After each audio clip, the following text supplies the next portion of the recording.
nossa vida, Senhor. Humilhamos o nosso coração, Senhor Jesus Cristo, porque nós não somos nada, Senhor. Nós precisamos da Tua graça, da Tua mercê, Senhor.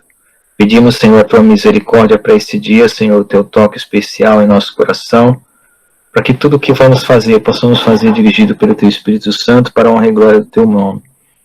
Faz, Senhor Jesus Cristo, que a nossa carne desapareça, que apareça o Teu Espírito, que o Senhor venha com a Tua unção, o Teu ensino, a Tua palavra, Senhor, que o Senhor mesmo ungiu as pessoas para escrever, Senhor, para registrar a Tua palavra, Senhor. Que esse mesmo Espírito venha nos guiar para entender, Senhor, e renovar o nosso entendimento e aprender, Senhor, com a Tua palavra. Ó Deus eterno e santo, que o Senhor possa abençoar nossa mente, coração, cada um que está aqui, que o Senhor possa encher de Teu conhecimento. Sabemos que os irmãos também participam de conhecimento, Senhor, que muitas vezes complementa nosso entendimento. O Senhor possa estar tocando no coração para contribuir, Senhor, cada um com aquilo que ele entende, com aquilo que ele conhece, Senhor, possamos ser edificados uns aos outros. Abençoa, Senhor. Obrigado, Senhor, por esse dia, pelo tempo que passamos em oração. Que o Senhor venha agora ser conosco, Senhor, nos ajudando a fazer um estudo que seja proveitoso para as nossas vidas, que toque o nosso coração e que nos dê ensino, nos dê discernimento e nos transforme pela Tua palavra. Em nome do Senhor Jesus. Amém. Então, vou apresentar aqui, irmãos. Amém. Uma janela para o nosso... Aqui tem que habilitar a janela, senão ela não aparece. Onde é que apareceu? Aqui.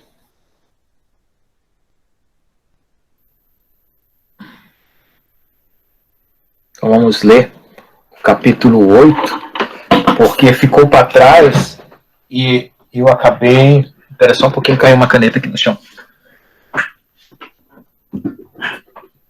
Eu acabei... ficou no capítulo 8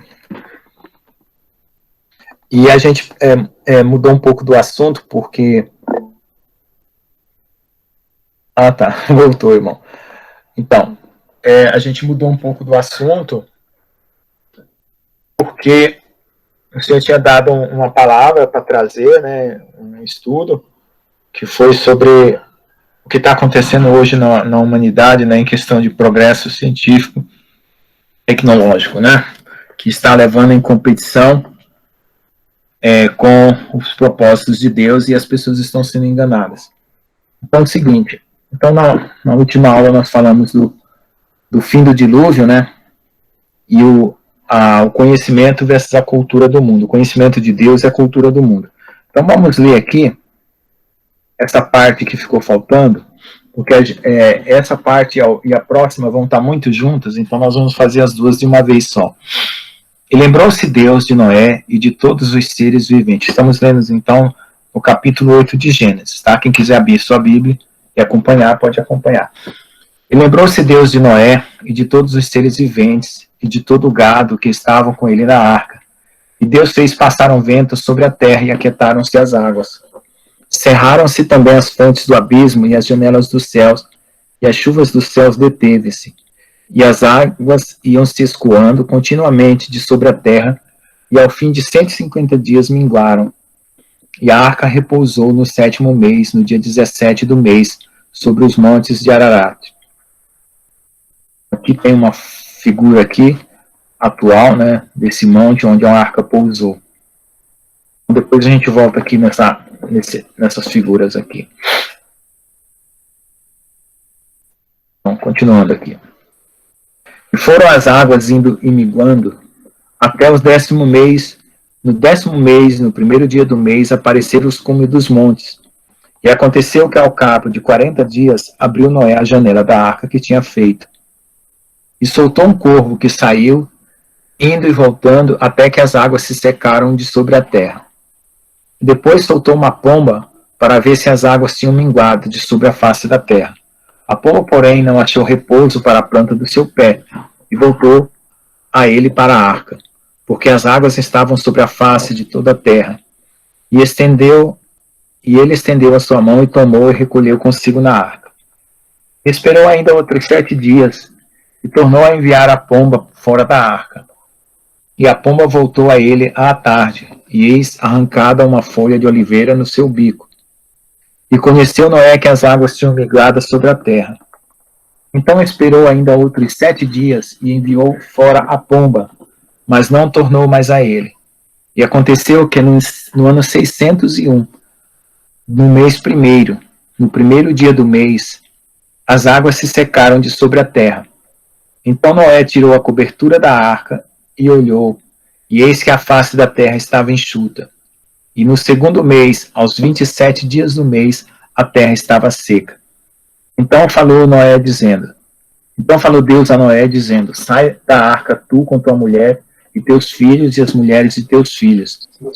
Todo animal que está contigo, de toda a carne, de ave e de gado, e de todo réptil que se arrasta sobre a terra, traze fora contigo, e povoem abundantemente a terra, e frutifiquem, e se multipliquem sobre a terra.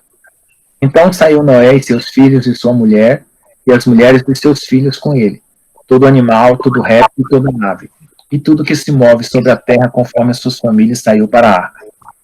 Edificou Noé um altar do Senhor, e tomou de todo animal limpo e de toda ave limpa, e ofereceu um holocausto sobre o altar. Então depois nós vamos continuar com o capítulo seguinte. Então, irmãos, aqui a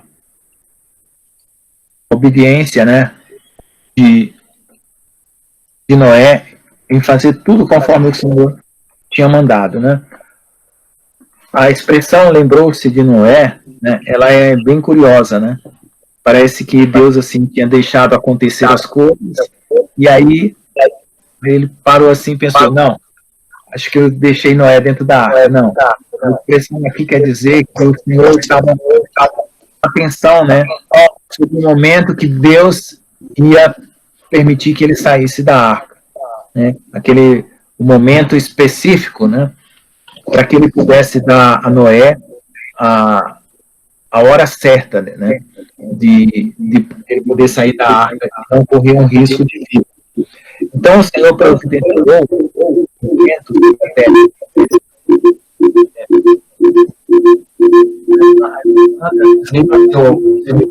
Para não dar eco, tá? Depois, se alguém quiser fazer o microfone, tá? Então o Senhor fez passar sobre a terra. Então esse vento deslocou, né, todas as águas de forma que elas se aquietaram, e a gente sabe que a palavra de Deus fala que o vento, né, no hebraico é ruar. Ruar representa o Espírito de Deus. O Senhor preparou antes de tudo. Continua aqui, né, Sandra? Desliga o seu microfone.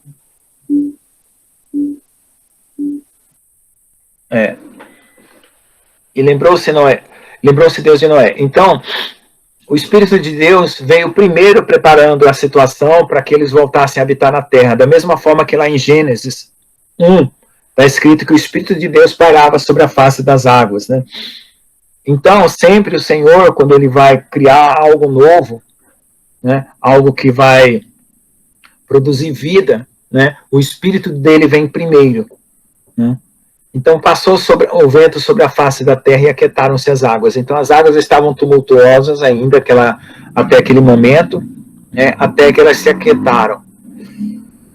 E cessaram também as fontes do abismo, né, porque estava vindo águas de baixo, né, e águas de cima, das janelas dos céus, como ele mesmo diz aqui, né, e as chuvas dos céus. Então cessaram as chuvas, cessaram as águas que vinham de baixo e as águas que vinham de cima, né.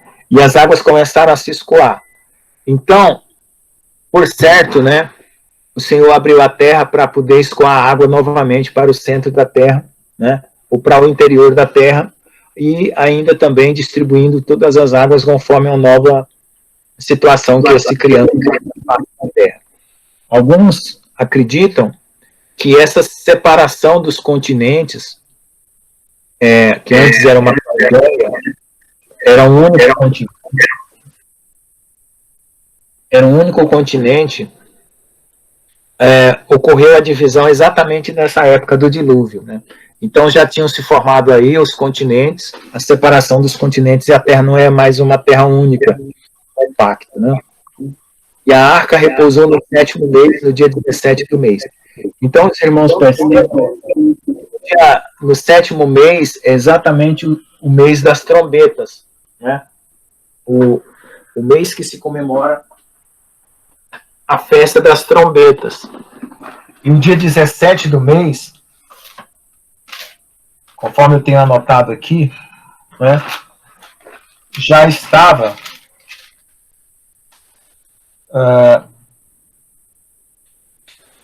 no terceiro dia, aliás,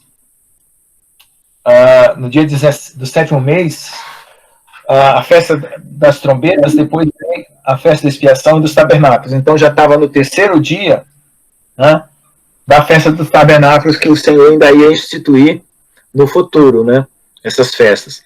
Mas é interessante que mesmo nesse mês, no 7º mês, no dia 17, eles ainda estavam ali abrigados dentro da arca, né? E ali naquele momento começou a se aquietar as águas e a arca pousou no Monte Ararat. Então aqui, irmãos, nós temos uma foto de uma arca que está no Monte Ararat, um resíduo de um barco gigante, né, que o Senhor, né, está dando testemunho por meio da arqueologia, né, de que existe um barco lá, que os cientistas não sabem explicar como esse barco foi parar lá no cume dessa montanha, né, e por certo é a arca que Noé construiu. Só que a ciência tenta combater com muitos argumentos, né, para tentar tirar a fé e impedir que as pessoas entendam, né, que esse é um testemunho que Deus está dando, né? Mas muitos, né, confirmaram, né, que essa arca é a arca do Senhor, por causa do tamanho, porque para a época, né, e o tamanho do barco só pode ter sido a arca e a localização, né? A arca que o Senhor Jesus, que o Senhor Deus ordenou a Noé para construir. Então, esses são os registros que a gente tem atualmente, né? E alguns registros também tinham sido feitos anteriormente por um aviador, que descobriu essa formação do barco, passando na Primeira Guerra Mundial, ele passou por cima voando de avião e viu esse barco, e ele criou uma expedição para ir atrás dessa formação, onde ele encontrou esse barco aí no Monte Ararat, como a própria palavra de Deus descreve, né? Então veja só, essas águas do 7º mês até o 10º mês, elas passaram ainda 3 meses, né? Depois, quando a arca parou no Monte Ararat, ainda ficaram ali parados, esperando, né, que tudo fosse minguando as águas, né, até o final da terra seca, do momento da terra seca. Então, veja só, do 7º mês, onde ela parou, né, sobre o monte, até o 10º mês, passaram-se 3 meses, né? Quer dizer, é algo de muita paciência. Você está dentro de uma arca, né, esperando as águas minguarem, não podendo sair na hora que você quer, esperando sempre em Deus, sempre dependendo de Deus em qualquer situação. Então, depois de 40 dias, né, abriu Noé a janela da arca que tinha feito e soltou um corvo. Veja só a inteligência de Noé e a cautela que ele tinha, né?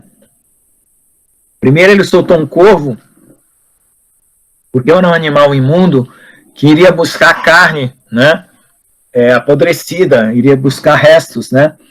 E isso iria dar uma informação para Noé de como estaria a situação, né, para que eles pudessem sair sem perigo de contaminação, porque também, por certo, né, tendo carne podre e animais mortos, né, isso também poderia ser um motivo de doença se eles saíssem precipitadamente da arca, né? Depois ele solta uma pomba, que é um animal limpo, né? A gente sabe que a pomba representou o Espírito Santo quando o Senhor Jesus batizou. Então, quando ele soltou essa pomba, que é um animal que ia comer sementinhas e coisas limpas, ele ia ter certeza de que a terra já estava revigorando, brotando sementes, né? Que as águas tinham minguado, e que e com o calor do sol também, né?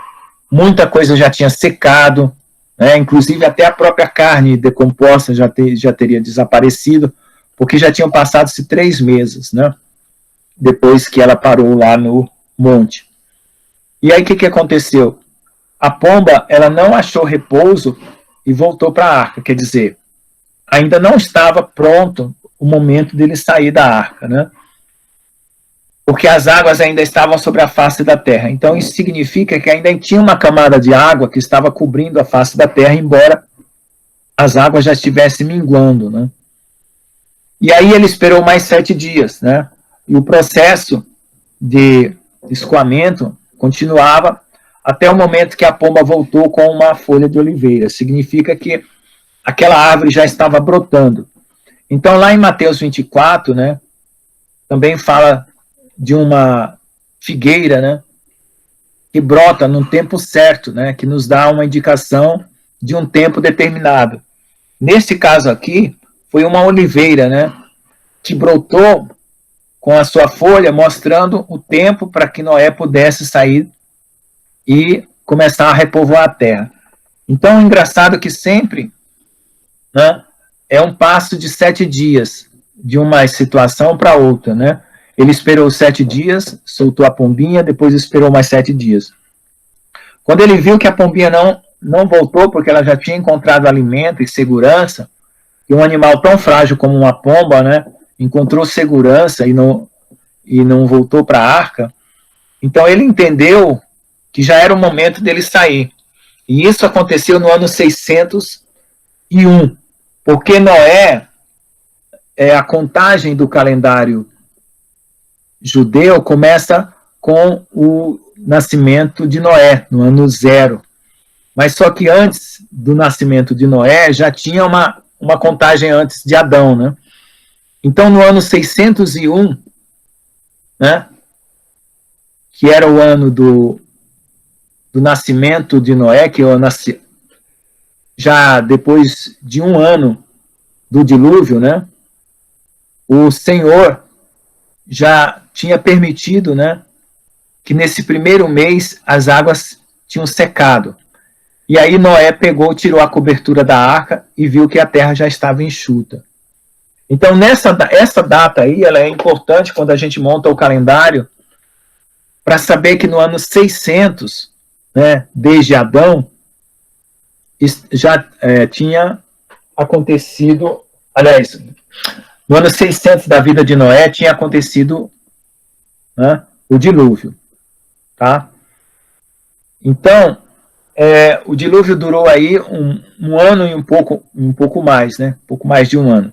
Então, no segundo mês, ao 27 do mês, já depois de 1 ano, né, da data que tinha começado o dilúvio, a terra estava seca.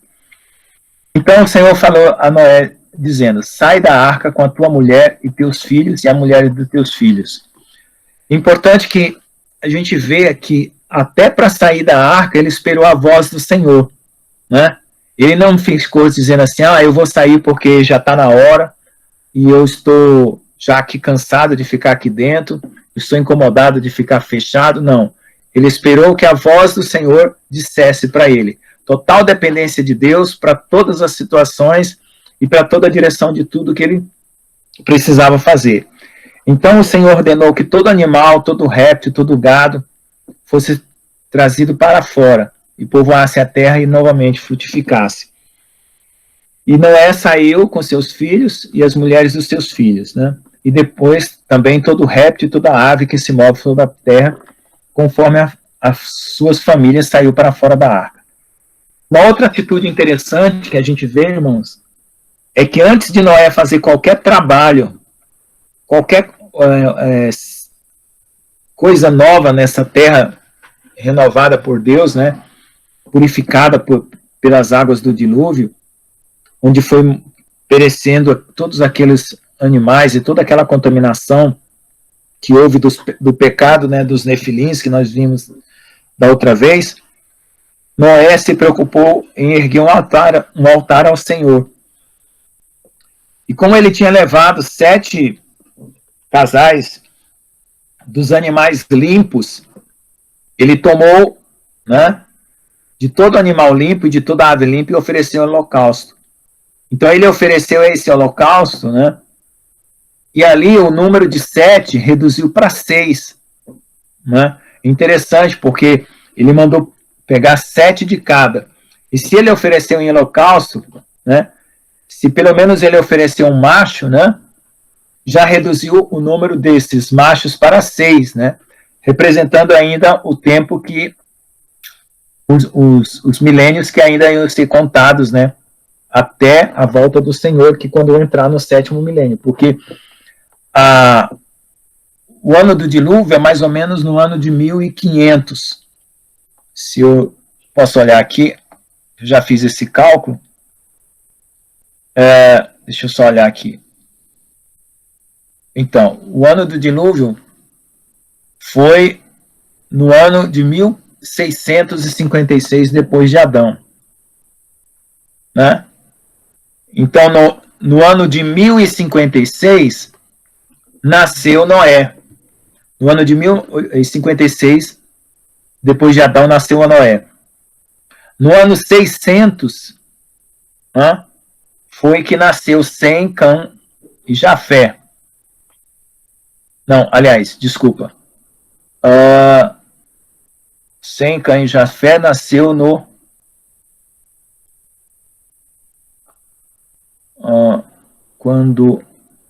ano 656. Não, tá errada essa conta. Foi... Uma pergunta, professor. Fala. No ano 500, desculpa. No ano 500 da vida de Noé, foi que nasceu Sem, Cã e Jafé. No ano 600 foi o dilúvio. Pode falar. Me diz uma coisa, Noé já praticava esse sacrifício antes de entrar na arca? Sim, porque o Sete, que era filho de Adão, foi o primeiro que começou a invocar o Senhor. Então, quando eles começaram a invocar o Senhor, eles já faziam sacrifício, porque o primeiro sacrifício foi feito por Abel. Né? Porque quando ele ofereceu o sacrifício a Deus, e Deus atentou para o sacrifício de Abel e não para Caim. Então, esses sacrifícios já existiam, né? Porque esse entendimento da morte do cordeiro, que haveria de vir um cordeiro para ser morto, já foi revelado para Deus, para eles, até mesmo para Adão, né? Que o Senhor ia providenciar um salvador, né? Quando o Senhor matou um animal e deu a ele as peles, né, para cobrir o rosto, cobrir eles. Então, ali já ficou entendido que haveria de haver um sacrifício para perdão dos pecados. E aí, quando o Sete começa a invocar Deus, ele começa a oferecer sacrifícios. Então, a parte do sacrifício já era conhecida. Amém? Certo. Obrigado, tá? Amém. Bom, então, o primeiro mandamento era não comer daquela árvore, né? Depois começa agora o Senhor a dar novos mandamentos que a gente vai ver a partir desse capítulo novo agora que nós vamos ver agora. Então, os animais limpos e não limpos, né? A gente mostrou na aula passada, né? Que eram aqueles que tinham casco fendido, que ruminavam, né? Agora, se tivesse casco fendido e não ruminasse, não era animal limpo, e assim por diante. Aqui eu coloquei uma tabela exemplificando alguns animais, né? Como o gafanhoto, o peixe com escama, né? Alguns pássaros como limpos, né? E animais que não eram limpos, né? Como o camelo, a rã, né? A lagosta, o camarão, né? E os abutres e assim por diante. Então, depois que ele ofereceu esse holocausto, o Senhor sentiu um cheiro suave, né? E disse em seu coração: não tornarei mais a amaldiçoar a terra por causa do homem. Então a terra tinha sido maldita, né? Por causa de Caim, né? E também por causa de Adão, né? Por causa do pecado de Adão, ele ia lavrar a terra e ganhar o pão com o suor do seu rosto, né? E depois, a terra ficou amaldiçoada por causa do sangue de Abel. E aí aconteceu toda essa situação que culminou no dilúvio, né? Depois que o povo se corrompeu. E agora o Senhor encerra a maldição da terra, né? Então a gente vê que de lá para cá, o Senhor não amaldiçoa mais a terra, né? E aí ele fala, porque a imaginação do coração do homem é má desde a sua meninice, nem tornarei mais a ferir todo vivente. Então essa questão da imaginação do coração é interessante, porque o mundo espiritual, esse mundo psicológico, né, onde nós somos afetados por pensamentos, por ideias, por imaginações, ainda não tinha sido formado, né, antes da queda dos nefilins.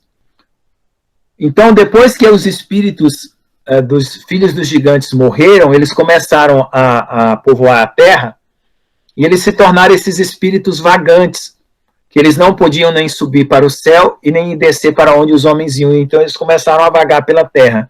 Então, esses espíritos ainda vagam pela terra até hoje, né, produzindo as imaginações que permeiam o coração do homem, faz com que o homem, né, se deixe levar por pecados e por maldades. Então você veja que ainda nessa situação aí, essa imaginação do coração ainda, uma vez que começou a existir, né, ela permanece, mostrando que ainda o homem teria que enfrentar essa situação depois do dilúvio, né? Então veja lá, enquanto a terra durar, a sementeira cega, frio e calor, verão e inverno, dia e noite não cessarão. Então, essa situação agora, ela é diferente da primeira situação, porque antes era um vapor, né, que regava a terra, e agora vai ter chuva, frio e calor. As estações já estão definidas na terra, né?